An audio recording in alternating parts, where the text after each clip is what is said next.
안녕하세요. 반갑습니다. 오늘 동양 고전과 성찰적 리더십, 사람의 그릇, 사랑의 크기라는 주제로 이 시간 함께할 윤민향입니다. 반갑습니다. 네. 오늘 이렇게 밖에 날씨도 되게 좋고 이렇게 화창한 날에 이렇게 컴컴한 곳에 많이 와주셔서 정말 감사드리고 또 반갑습니다. 이 시간을 좀 더 여러분께 좀 의미가 있는 시간이 되도록 해야 되겠다라는 그런 마음이 더 드는데요. 오늘 이 시간에 주제로 가지고 있는 것이 이제 리더십이고 그 다음에 이제 동양 고전이다라고 하는 이 두 가지를 연결해보는 이런 것들이 이제 키워드로 있는데요. 여러분은 이 리더라고 하면은 어떤 이미지가 먼저 떠오르시나요? 이제 리더라고 하면 예전부터는 이렇게 뭔가 굉장한 카리스마를 가지고 앞에서 나를 따르라 하면서 이끌고 이런 이미지가 아마 보통 떠오르는데요. 그런데 오늘날은 이제 리더, 우리가 바라는 리더, 우리가 함께하고 싶은 리더는 이제 그런 이미지에서 많이 변화한 것 같아요. 그렇죠? 여러분도 아마 그럴 텐데요.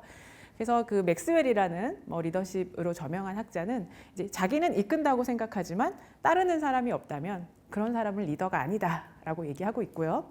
그리고 리더십 선택 이론에서도 리더는 팔로워의 선택이다라고 얘기를 하고 있습니다. 그러니까 이제는 내가 어떤 지위를 가지고 있거나 뭐 권력을 가지고 있다라고 해서 리더로 진정으로 또 인정받는 것이 아니라 따르는 마음으로 따르는 사람들이 팔로워들이 진심으로 따를 때에 그런 사람이 이제 우리가 리더다라고 할 수 있고, 그리고 팔로워들의 그런 마음을 얻고 선택을 받는 그런 사람이 실질적인 리더다라고 할 수 있겠습니다. 그래서 진정한 리더라는 것은 팔로워들이 인정해주고 그리고 자발적으로 따르는 그런 사람이 이제 리더이고, 오늘날 이제 우리가 점점 이제 수평화되는 사회가 되어가고 있기 때문에, 그리고 서로 존중하는 것 이런 것들이 가장 중요해지면서 이제 오늘날의 리더는 이제 그런 의미로 변화해가고 있고, 우리가 또 그런 리더를 바라고 또 우리 자신도 그런 사람이 되기를 바라지 않나 이런 생각이 듭니다. 근데 이제 앞에서 동양 고전이라고 해서 이렇게 키워드가 같이 있었잖아요. 동양, 특히 그 중에서도 우리는 동아시아 고전 중에서도 좀 유학을 중심으로 오늘 몇 가지 고전 구절이나 이런 것들을 통해서 좀 자신을 그리고 우리의 관계를 좀 생각해 보려고 하는데요. 동아시아 사상, 그리고 유학에서 여러분이 아마 리더라고 했을 때, 리더십 이런 것을 했을 때 먼저 떠오르는 게 아마 이 수신제가 치국 평천하가 아닐까 싶어요. 이건 아마 여러분 다 많이 들어보셨죠? 그래서 이 수신제가 치국 평천하는 여러분 아마 무슨 제가 다시 설명드리지 않아도 대부분 다 아실 텐데, 이 수신제가 치국 평천하가 끝이 아닌 다가 아닌 거 여러분 아시나요? 네, 여기까지 아시는 분 계실까요? 네, 이 수신제가 치국 평천하 앞에 원래는 이제 경물, 치지, 성의, 정심이라고 해서 이 8가지가 같이 나옵니다. 이거는 이제 뭐 유학에서 사서라고 하는 논어, 맹자, 대학, 중용 이렇게 이 4가지 이 가장 기본이 되는 텍스트들 중에서 대학의 이제 8조목이라고 해서 8가지 요소로 나오는 것인데요. 그래서 이 수신제가 치국 평천하 앞에 있는 이 경물, 치지, 성의, 정심은 무슨 뜻이냐면, 경물은 어떤 일이나 사물의 이치를 궁구하는 것이고, 그 다음에 치지는 그 알을 지극하게 하는 것이고, 그리고 성의는 이 뜻을 정성스럽게 하는 것이다, 성실하게 하는 것이다 라고 할 수 있고, 그 다음에 이 정심은 마음을 바르게 하는 것입니다. 그럼 앞에 나오는 이 수신제가 치국 평천하 앞에 나오는 것을 보면 이 경물, 치지, 성의, 정심에 이르기까지는 다 자신의 내면을 돌아보고 있고 자신의 내면을 다스리기 위해서 노력하고 있다라는 것을 볼 수 있는데요. 그렇다면 경물, 치지, 성의, 정심이라고 하는 자신의 내면을 돌아봄과, 그리고 또 우리가 잘 아는 제가, 치국, 평천하, 가정을 가지런하게 바르게 하고, 그 다음에 나라를 다스리고 또 나아가서 천하를, 세계를 평화롭게 하고 화평하게 하는 이런 데로 나아가는 사회적 관계로서의 자아, 이런 확장에 있어서 그 사이에 아마 가장 중심으로 서 있는 것이 자기 자신이 되고, 그리고 그런 자신을 돌보는 것을 수신이라고 할 수 있을 것입니다. 그래서 오늘 이 시간에 우리는 이 수신의 의미를 좀 생각하면서 여러분과 같이 좀 우리 자신에 대해서 생각해보고, 또 그거를 중심으로 해서 사람들과의 관계, 또 우리가 하고 있는 고민 이런 것들을 같이 생각해보는 시간을 가지려고 합니다. 그래서 수신이라고 하면 뭔가 좀 여러분 뭔가 좀 이렇게 한자 말이고 이러니까 좀 괜히 한자가 사실 되게 멋있는 것인데 그런데 좀 고리타분한 그런 이미지가 있을 수도 있어요. 그런데 이 수신, 자기 자신을 돌보는 것을 얘기할 때 또 가장 먼저 떠오르는 것 중에 하나가 바로 이 소크라테스와 관련되는 이야기인 너 자신을 알라 이거를 여러분도 또 많이 아실 겁니다. 그래서 이 너 자신을 알라라는 얘기는 이 델포이의 신전에 그 새겨진 글귀라고 알려져 있죠. 그래서 이 너 자신을 알라라고 하는 것이 결국에는 소크라테스가 가장 현명한 사람이다라는 신탁을 받은 이유가 자기가 알지 못한다는 사실을 알기 때문이다라고 하죠. 소크라테스의 고민으로 이제 이런 것들이 생각이 되면서, 그래서 내가 모든 것을 다 알고 또 지금의 내가 완벽해서 그런 것이 아니라 어떻게 하면 내가 모르는 것을 더 알고, 내가 모르는 것을 안다라는 얘기는 우리가 이제 알 수 있는 것이 더 생기는 것이잖아요. 그래서 그 철학의 어원도 보면 이 필로소피아죠. 필로는 사랑하다고, 소피아는 지혜인데요. 그러니까 지혜를 사랑하는 것입니다. 그러니까 결국 계속해서 배우려고 하는 것.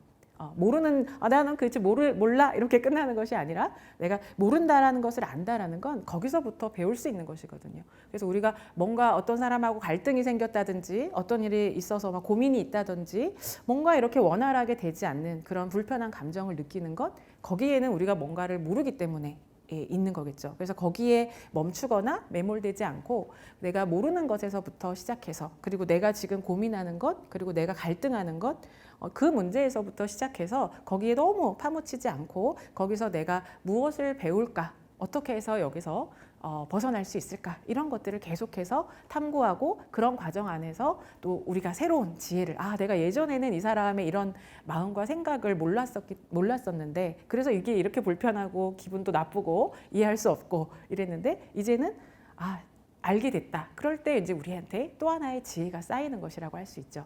그래서 계속해서 지혜를 사랑하는 것이다라는 거는 결국에는 내가 더 큰 자아가 될 수 있도록 내 틀 안에만 갇히는 것이 아니라 내가 이해할 수 있는 사람의 폭, 내가 이해할 수 있고 처리할 수 있는 일의 폭이 넓어질 수 있도록 자아를 크게 성장해 나갈 수 있는, 그래서 자신의 영혼을 살피고 돌보라, 이런 의미로 또 생각해 볼 수 있을 것 같습니다. 이제 지금 서양의 대표적인 또 그 철학자인 소크라테스의 이야기를 잠깐 봤는데, 또 동양의, 이 동아시아의 공자 또한 비슷한 얘기를 하고 있어요. 그래서 논어라는 책에는 이 아는 것을 안다고 하고 또 모르는 것을 모른다고 하는 것이 그것이 진짜로 아는 것이다라는 얘기를 하고 있거든요. 그래서 중요한 거는 내가 알지 못한다라는 사실을 아는 것이라는 것을 우리가 이 동서양의 성인으로 불리는 4대 성인 중에 한 분들이시죠. 이분들의 어떤 메시지를 통해서 공통적으로 좀 새겨볼 수 있을 것 같아요. 그래서 공자 자신도 논어에서는 우리는 지금 뭐 공자, 맹자 하면 뭔가 이제 권위적인 어떤 그런 인물의 대명사처럼 여기고 있지만, 공자 자신도 그 당시에는 그 정치에 등용되지 않았던 그런 실패한 사상가였고, 또 약육강식의 그런 전쟁의 시대, 질서가 붕괴되는 시대에 있어서 힘이 지배하는 시대로 흘러가는 그 가운데서 이렇게 인간에 대한 사랑이라든지 그 다음에 바름, 도덕 이런 것들을 얘기했으니까 당시로서는 굉장한 혁신이었다고도, 혁신적인 사유를 했다고도 할 수 있는 것이죠. 근데 오늘날은 지금 이제 공자, 맹자가 굉장히 이런 권위적인 대명사가 되어서 또 아쉽기도 한데요. 그래서 근데 공자 자신도 자기가 완벽하다라고 하지 않았고요. 이 자기가 잘하는 것, 이 배움을 좋아하는 것이다라고 했습니다. 그게 이제 호학이라고 하는데요. 그래서 논어의 첫 구절이 바로 이 배우고 그것을 때때로 익히면 이제 내 삶에서 적용해서 익숙하게 하는 것이죠. 익히면 즐겁지 않은가라고 얘기를 하고 있습니다. 그럼 이 배운다고 할 때 뭐를 배우느냐라고 할 때 이 유학이나 이런 데서는, 유학에서는 이제 인을 얘기하는데요. 인이라는 글자는 어원에서 여러분 잘 많이 아마 보셨을 텐데, 이 사람 인자와 두 이자가 합해져서 만들어진 글자라고 많이 얘기를 하고 있죠. 그래서 이 글자 자체를 보면 사람, 그리고 관계, 그리고 우리가 관계 안에서 어떻게 가능하면 좀 많은 트러블 없이 좀 더 조화롭게, 그리고 내가 그걸 즐겁게 이렇게 살아갈 수 있을 것인가에 대한 고민을 담고 있다라고 할 수 있겠습니다. 그래서 이 인을 설명할 때요, 인은 사람을 사랑하는 것이고 지는 이 사람을 아는 것이다, 이렇게 또 설명이 되기도 합니다. 논어에서요. 그래서 결국에는 우리가 관계를 맺으면서 살아갈 수밖에 없잖아요. 우리는 함께 어쨌든 살아갈 수밖에 없기 때문에 이러한 관계 안에서 어떻게 하면 조금 더 살아갈 수 있을지, 그리고 다른 사람을 알아보고 또 알아줄 수 있는 그런 사람이 될 수 있을지, 이렇게 우리가 성장해가는 사람이 되는 것, 이런 것들을 어떻게 보면 지향하고 있다 라고 할 수 있겠습니다. 그래서 다시 이제 우리가 수신제가 치국 평천하로 돌아와 보면요. 이 수신제가 치국 평천하는 이 수신은 자기 자신을 돌보는 것이잖아요. 그러면 우리가 다시 인의 의미, 그 사랑의 의미와 연결지어 생각해 본다면 우리가 얼만큼 사랑할 수 있을까에 대한 이야기라고 볼 수도 있는데요.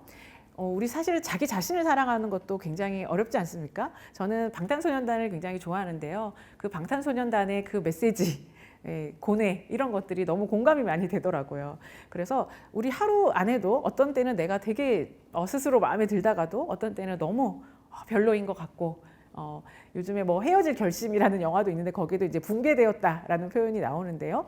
스스로 막 붕괴된 것 같은 이런 느낌도 아마 들고 우리가 지금 아무렇지도 않은 척 하고 있지만 안에서는 아마 그런 부침들이 많을 것 같아요. 그래서 자기 자신을 사랑하는 것부터가 어떻게 보면 가장 기본이 되고, 왜냐하면 우리가 뭔가 이렇게 편안하고 내 상태가 몸도 마음도 그렇게 했을 때 우리는 주변에도 좀 돌아볼 수 있고 다른 사람도 좀 생길 수 있고, 그런데 내가 지금 뭐 너무 피곤하다든지 몸이 안 좋다라든지 어떤 일이 있어서 기분이 나쁘다든지 이렇게 되면 어떻게 되냐면 짜증이 나잖아요. 그렇죠? 짜증이 나서 주변에 막 함부로 하게 되고 말도 뾰족하게 하게 되고 이렇게 되는 것이죠. 그래서 자기 자신을 일단 내 상태를 좀 돌보는 것이 가장 중요하다라고 할 수 있는데요. 그래서 이 수신에서 근데 나를 사랑할 수 있는 것, 그러니까 나를 사랑하는 것도 사실 너무 어려운 일이죠, 그죠? 그런데 나를 사랑할 수 있는 크기. 근데 이제 그게 안정이 되면 그 다음에는 가정을 돌볼 수 있는, 우리 가족을 사랑할 수 있는 그런 크기가 되고, 그리고 더 나아가서 이제 우리 나라 사람들을 다 챙길 수 있고 돌볼 수 있는, 그러니까 나처럼 여기는 마음이 어디까지 가느냐라는 거죠. 내가 나 자신만 나로 여기는지, 아니면 우리 가족까지 나로 여길 수 있는지, 아니면 나의 연인이나 친구까지만 가능한지, 이런 사랑의 크기를 보여주고 있다라고도 할 수 있습니다. 그래서 어떤 때는 이제 세계를 다른 나라에 있는 뭐 아프리카에 있는 사람들이라든지 아니면 다른 사람들의 전 인류 아니면 뭐 환경 이 문제에 관심을 가지게 되고, 그게 이제 나의 일과 다르지 않게 여겨지는 것이죠. 다른 사람의 아픔이 나의 아픔으로 여겨지고, 이렇게 해서 큰 사람이 되는 것. 그래서 내가 사랑할 수 있는 크기가 어디까지 되는가, 이게 아마 내가 갈 수 있는 자리, 그리고 우리가 이 품을 수 있는 그 리더의 크기라고도 할 수 있습니다. 그래서 내가 얼만큼 사랑할 수 있는 사람인가를 생각해 본다면 이 수신제가 치국 평천하의 의미를 다시 한번 좀 우리 삶 속에도 가지고 와볼 수 있을 것 같은데요. 내 거 챙기기 바쁜 사람이 뭐 나라의 수장이 되거나 아니면 어떤 집단의 리더가 되거나 그렇다면 그 권력과 지위의 힘을 이용해서 자기 것만 챙기겠죠, 그죠? 아니면 우리 가족까지밖에 미치지 못하는 사람이면 우리 가족 거 챙기기 바쁘겠죠. 그래서 우리가 리더라는 것, 또 큰 사람이 되고 높은 자리에 올라가고, 이런 의미는 우리가 그만큼 내가 얼만큼 나 자신을 확장할 수 있고 얼마나 많은 사람들을 나처럼 여겨서 사랑할 수 있느냐의 문제라고도 할 수 있겠습니다. 그래서 그런 큰 자아가 되는 것, 그걸 우리가 이제 대인이라고 할 수 있겠죠. 그래서 이 맹자라는 책에는 보면요, 이 작은 것을 기르는 것, 이렇게 감각적인 것, 우리의 욕심을 일으키는 것, 뭐 이런 것들, 작은 것들, 소소한 것들, 이런 것들을 기르는 사람은 소인이 되고, 그 다음에 큰 것을 기르는 사람은 대인이 된다라고 하고 있습니다.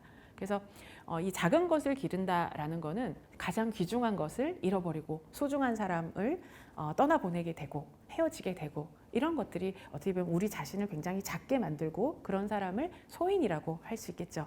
그렇다면 대인은 이제 자아가 점점 커지는 그런 사람이라고 할 수 있을 텐데요. 사랑의 크기가 큰 사람이라고도 할 수 있고요.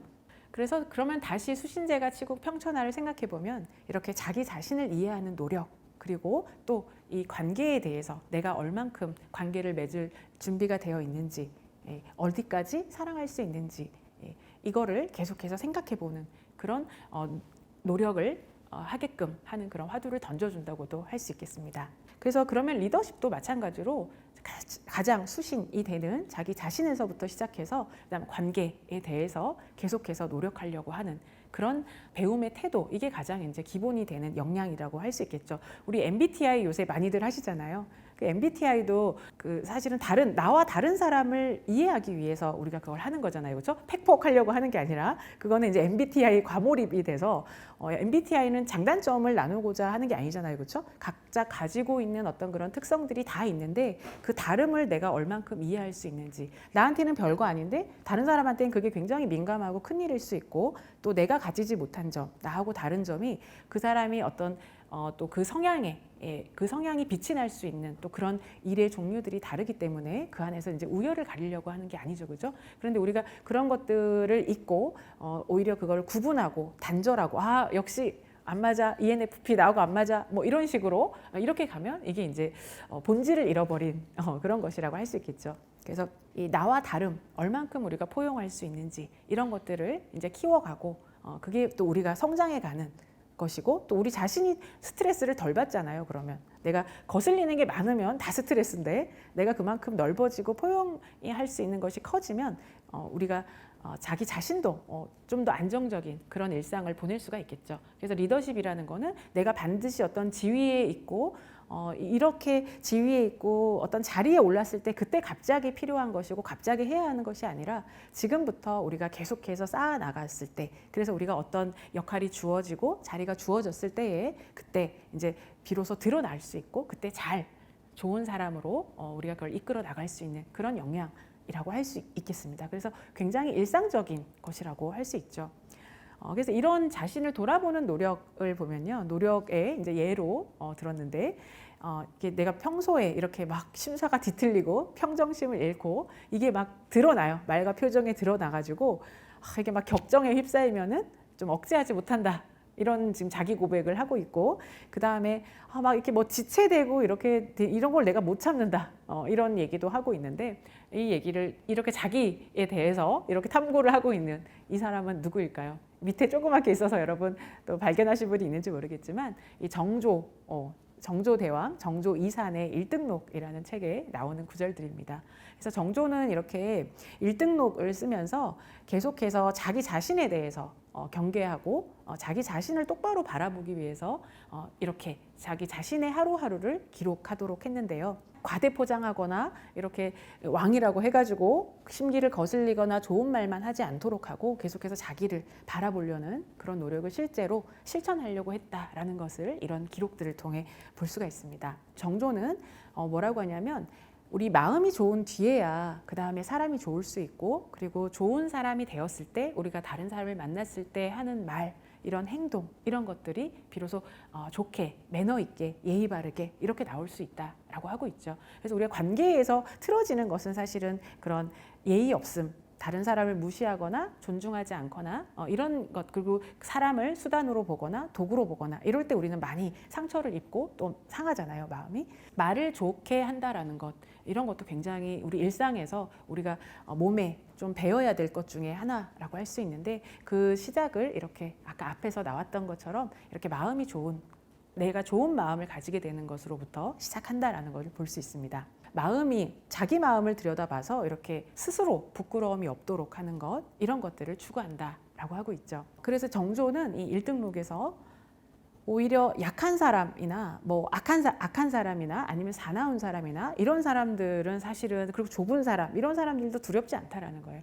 가장 두려운 사람이 누구냐라고 하면은 이렇게 불분명한 사람이라고 하고 있습니다. 우리도 왜 뭐 여러분이 연애를 한다, 아니면은 뭐 어떤 친구랑이나 아니면 어떤 일에 대해서 관계를 맺고 있을 때에 이렇게 마음을 모르겠는 거 있잖아요. 나를 좋아하는 건가? 아닌가? 뭐 알 수 없는 이럴 때 우리가 굉장히 불안하고 흔들리고 미혹된다라고 할 수 있는데, 그래서 오히려 이렇게 불분명한 사람이 가장 두렵고 무서운 사람이다라는 얘기를 하고 있어요. 이 분명하지 않으면, 분명하고 어떤 자기가 지키는 것이 없으면 어떤 것이든지 할 수 있기 때문에, 그래서 믿을 수 없는 사람이 되고 그게 또 위험하다라고 보고 있는 것이죠. 사람은 이렇게 지키는 것이 있는 삶, 그게 이제 우리가 일종의 소신이라고 할 수가 있고, 그게 우리를 믿을 수 있는 사람이 되게 하는 굉장히 중요한 포인트거든요. 그냥 관념적으로만 얘기하는 것이 아니라, 내가 어떤 것, 저 사람은 적어도 누가 보든지 안 보든지 지키는 것이 있는 사람이다라고 하는 것이 우리 안에 이렇게 딱 이 신뢰가 쌓이면 그 사람은 이제 믿을 수 있는 사람, 함께하고 싶은 사람, 이렇게 이제 되는 것이죠. 이 지키는 것이 있는 삶에 대한 이야기 이것을 또 하고 있습니다. 그리고 또 정조가 굉장히 또 아끼고 총애했던 다방면에서 또 천재였던 이 다산 정약용도 보면 이렇게 뭐라고 얘기하고 있냐면 이렇게 편안하고 착한 기상이 가장 좋다 이런 얘기를 하고 있습니다. 이 조정에 있을 때 그 높은 공경 대신들 이런 사람들을 봐도 말씨 우리가 하는 말이나 표정이나 안색이나 이런 분위기가 사실은 속마음에 있는 것들이 쌓여서 그대로 나오는 것이기 때문에 이런 것들을 편안하게 유지한다는 것 이거는 사실 앞에서 얘기했던 수신이 잘 되어 있는 상태라고 할 수 있겠죠. 편안한 말 그리고 그런 안색을 보여줄 수 있는 것은 이렇게 편안하고 착한 사람은 많은 사람을 얻고 높이 오를 수 있지만 우악스럽고 거친 자는 당장 빨리 나갈 수 있고 당장 힘을 휘두를 수도 있지만 뭔가 효과적이고 대단해 보이지만 결국 대부분 중도에서 부러지고 넘어진다. 자기가 보니까 그렇더라 라는 얘기를 하고 있습니다. 그래서 이 편안하고 착한 이런 기운 그런 분위기를 우리가 쌓아서 가지게 되는 것 이런 것들이 이제 굉장히 중요하다라는 것이죠. 또 퇴계 이황 선생도 이 고경중마방이라는 책을 엮었어요. 이거는 퇴계 선생이 출판하려고 한 게 아니라 그 이전에 있던 어떤 성현들의 이야기나 잔명이나 좌우명 이런 것들을 자기가 가까이 두고 보려고 이렇게 모아서 엮어놓은 것입니다. 자기 자신의 성찰을 위해서 이렇게 만든 책이 이제 고경중마방인데 거기에는 이제 원대 학자 오징의 이제 화명이라고 해서 온화하라라는 글이 있습니다. 그래서 여기서 보면 안현이라는 이 공자가 아끼는 제자 그리고 공자의 모습 이렇게 활악하고 따뜻하고 공손함을 얘기를 하고 있는데요. 이런 따뜻하고 편안하고 이런 기상, 이런 기운 이런 것들은 뭐라고 하고 있냐면 어떻게 설명하고 있냐면 이 뾰족한 모서리가 없어져서 마음이 봄과 같다라고 표현을 하고 있습니다. 우리 그 이번에 드라마 있었던 오영우에도 무슨 봄날의 햇살 이런 있었잖아요. 그 사람이 그렇게 살아와서 그런 이미지가 된 거예요. 봄날의 햇살 같은 사람. 너무 좋은 닉네임이죠. 그래서 정말 부러운데요. 그런 닉네임은. 뾰족한 모서리가 없어진다라는 건 아까도 잠깐 얘기한 것처럼 우리가 가지고 있는 틀 우리가 거슬리는 이유는 뭐냐면은 우리가 갖고 있는 틀이 너무 많고 그것이 자기중심적으로 대체로 사실은 선악이나 시비 이게 아니라 내 스타일에 맞냐 안 맞냐 이거일 경우가 많아요. 가만히 들여다보면. 그래서 내가 갖고 있는 모서리들이 뾰족하고 많을수록 우리는 점점 더 사람 만나는 게 힘들어지고 거슬리는 게 많아지고 어려워진다라는 거죠. 근데 그거는 다른 사람을 불편하게 하지만 가장 괴로운 거는 또 자기 자신이죠. 그래서 이런 뾰족한 모서리들을 점점 없어지게 만드는 것 이렇게 하면 마음이 이렇게 봄처럼 포근한 사람이 되고 그런 상태가 된다라고 하고 있고 그래서 이런 것들은 근데 윤기 나는 옥은 이렇게 다듬어서 갈고 닳고 우리 절차탕마라고 하는 이제 옥을 다듬는 걸 얘기하는데 비유하는 건데 그래서 이 윤기 나는 옥 그리고 잘 익은 술을 빚으면 한참 동안 또 이렇게 숙성이 돼야 되잖아요. 그래서 어떤 이런 편안함 또 이런 온화한 봄의 기운 같은 사람이 된다라는 건 그 사람의 생각, 말, 행동, 마음, 감정 이런 것들이 이렇게 오랫동안 쌓여서 그런 분위기가 이제 자연스럽게 드러난다라는 거죠. 그렇게 되면 이 덕의 기운이 환하게 나타나고 등에도 가득하고 얼굴색도 이렇게 온화하고 이렇게 된다라고 하고 있습니다. 그래서 이런 것들을 몸에 자기 안에 이제 가지고 싶다라고 하는 바람을 이런 고전들의 구절을 통해서 볼 수가 있죠. 그래서 우리가 하는 행동을 보고 근데 그 행동을 왜 하는지 보고 그런데 또 어디서 어떤 행동과 어떤 말에서 우리가 그 사람이 편안하게 느끼는가 이걸 보면 당장 꾸며지는 것들은 오래가지 못하잖아요. 억지로 하는 것, 잘 보이려고 하는 것 자신을 사실은 숨기기 어렵다라고 합니다. 우리의 말이나 행동이나 표정이나 이런 것들에서 그래서 이 속에 있는 것은 숨길 수 없기 때문에 우리가 사람을 맞이할 때에도 뭐 안녕하세요 하고 예의 바르게 하는 것 같지만 우리의 속마음에서 나오는 어떤 그런 것들이 없으면 사실은 다 우리 느껴지잖아요. 그렇죠? 말하지 않아도 나를 환영하는구나. 나를 왕따시키려고 하는구나. 이런 거 이제 느껴지잖아요. 그래서 그런 것들은 사실은 이 무기보다도 더 해롭다라고 하고 있습니다. 우리 마음 안에서 어떤 기운을 내고 있는가가요. 그래서 오늘 또 우리 제목 중에 하나였던 성찰적 리더십이 어떻게 보면 오늘날 필요한 우리의 일상 그리고 뭐 나중에 지위 고하를 막론하고 가장 리더십의 다양한 역량들을 키워나가는 데 있어서 기초가 되고 토대가 되는 그런 자세라고 할 수 있습니다. 그래서 자기에 대해서 막 나를 자책하고 성찰한다라는 건 막 나를 탓하고 뭐 이런 데 있는 것이 아니라 스스로 자기를 되돌아볼 수 있고 또 성찰하고 이렇게 해서 이제 혁신해서 새롭게 나를 이제 나아갈 수 있는 것. 그래서 고민이나 갈등이나 괴로움 이런 데 이제 너무 빠지지 않고 다시 새롭게 한 걸음 더 또 나아갈 수 있고 다음 날 일어나기 싫지만 일어날 수 있게 하는 그런 힘이 또 이런 성찰에 있다라고 할 수 있겠습니다. 그래서 옛날에 선비들은 이렇게 이 마음을 편안하게 하기 위해서 이렇게 정좌라는 것을 하면서 뭐 명상처럼 그래서 책 따로 마음 따로 나는 이런 사람 되고 싶은데 이렇게 하고 싶은데 나 공부 열심히 하고 싶은데 안 되잖아요.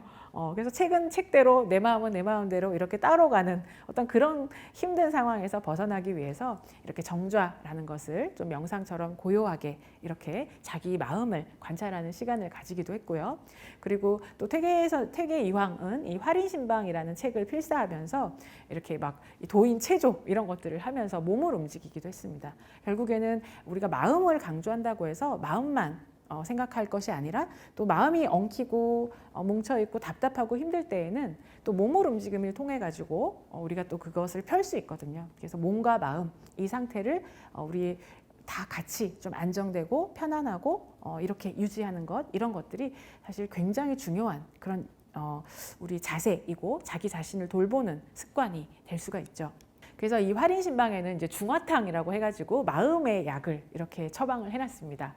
그래서 나중에 여러분이 또 이런 것들은 뭐 찾아보면 금방 볼 수가 있으니까 저는 때때로 이것 중에 몇 개 골라가지고 저 스스로에게 또 처방을 고민이 있을 때 하기도 하는데요. 그래서 이 중화탕을 복용하는 것은 이렇게 자기 이거를 약재라고 표현을 합니다. 이 마음을 다스리는 것들을 이거를 이제 다려서 자기 안에서 이렇게 계속 이 사색하고 하는 데에 이제 활용을 한다라는 것이죠. 그래서 이 심광채반이라고 해서 부유함이 집을 빛나게 하고 우리의 플렉스 할 수 있게 하는 것처럼 우리의 덕이라는 것은 우리의 마음을 또 빛나게 할 수 있다는 겁니다. 그래서 내가 지금 무슨 물질적인 것으로 당장 가진 것이 없다 하더라도 우리는 빛나는 사람이 될 수 있다라는 얘기를 하고 있죠. 그래서 마음이 이렇게 넓어지면 아까 큰 자아에 대해서 얘기했잖아요. 많은 우리가 사랑을 할 수 있는 범위와 크기가 큰 사람이 되면 그러면 몸도 펴진다라는 것이죠. 자기 안에만 급급하면 우리가 이렇게 움츠러들고 쪼그라들고 굽히게 되잖아요. 뭐 아부할 때도 우리 이렇게 굽힌다라고 하잖아요. 그래서 우리가 이렇게 펴지는 사람 그러면 아까 얘기했던 지키는 것이 있는 삶 그리고 이 마음을 자기가 사랑할 수 있는 크기가 큰 사람 이런 사람들은 이렇게 펴진다라고 할 수 있습니다. 그래서 이렇게 작은 일도 중용에서는 작은 일에서부터 최선을 다하는 것 여기서 이게 근데 우리의 매너 평상시의 태도 이런 데서 다 드러나기 때문에 여러분 갑자기 면접 가가지고 우리 되게 성실한 모습을 보여주려고 하고 근데 갑자기는 안 된다라는 거죠. 그 10분 안에 나를 보여줘야 되는데 그게 우리 몸에 배어 있을 때 말투 또 경청하는 눈빛 그리고 매너 있는 몸짓 태도 이런 것들이 사실은 쌓여 있을 때 이 정성스러움이 쌓여서 와서 그게 나라는 사람의 어떤 모습을 이루었을 때에 이제 드러날 수 있는 것이죠. 다시 우리가 수신 제가 치국 평천하를 다시 한번 돌이켜 보면서 오늘 내가 사랑할 수 있는 크기는 어디까지인지 나 자신을 돌보는데 그것도 굉장히 중요하니까요. 거기까지인지 아니면 오늘은 내 주변의 친구들을 또 사랑할 수 있는지 아니면 더 나아가서 우리 세계를 또 생각할 수 있는지 그래서 계속해서 하루하루 또 나의 사랑의 크기를 이렇게 돌아보고 생각해보는 그런 사람이 될 수 있다면 우리가 또 바라는 일을 하고 전문성을 갖춘 일을 해나가는 데 있어서 균형 잡히게 필요한 그런 어떤 인간관계라든지 이런 것들의 역량을 같이 키워나가는 노력 이런 것들이 좀 동반돼서 여러분이 하고자 하는 일에 정말 큰 어떤 힘과 자산이 되지 않을까 합니다. 그래서 오늘 사랑의 크기를 같이 한번 생각해 보면서 이 시간을 마치도록 하겠습니다. 고맙습니다.